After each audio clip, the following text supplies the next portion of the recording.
In this segment, we're going to go over how to refresh a pivot table when new data is adjusted in the table that the pivot table references as its source of information.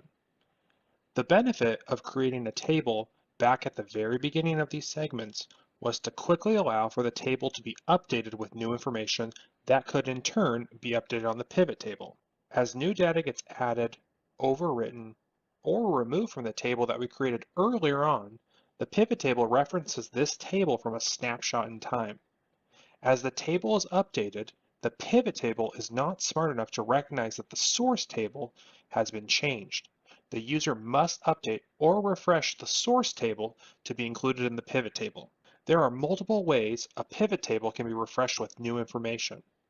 One way to refresh the pivot table is to make sure that the user is on the Pivot Table Analyze tab on the main menu ribbon.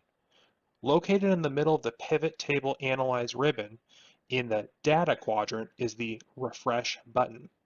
When clicked, a drop-down window of available options appears.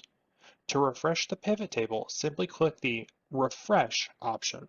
Notice how in our example, the data that was previously updated in the table is now updated or refreshed on the pivot table.